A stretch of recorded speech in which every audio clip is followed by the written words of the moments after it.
सतीश वाघ यांचं अपहरण आणि त्यानंतर झालेल्या निर्घृण खुनाने पुण्यासह संपूर्ण महाराष्ट्र हादरला आहे। 9 डिसेंबरला सतीश वाघ मॉर्निंग वॉकला गेले होते।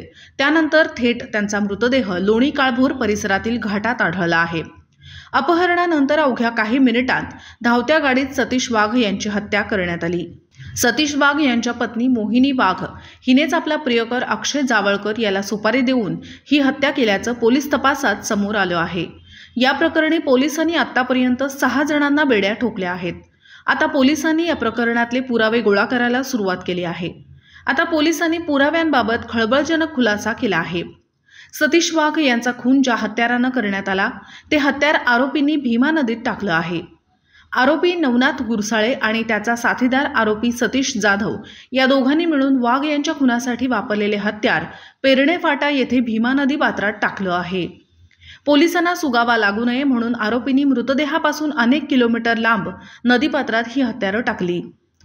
आता आरोपींच्या माध्यमातून हत्यारांचा शोध घेऊन ते जप्त केली जाणार आहेत। याबाबतची माहिती पोलिसांनी न्यायालयात दिली आहे। तसेच खुनाच्या सुपारीसाठी ठरलेल्या रकमेपैकी किती रक्कम मोहिनी वाघने मुख्य आरोपी अक्षय जावळकरला दिली, हे पैसे कशा प्रकारे देण्यात आले याचाही तपास पोलिसांकडून सुरू आहे। सतीश वाघ यांची हत्या 9 डिसेंबरला झाली असली तरी 6 महिन्यांपूर्वी मोहिनी वाघने सतीश वाघ यांच्या हत्येचा पहिला कट शिजवला होता।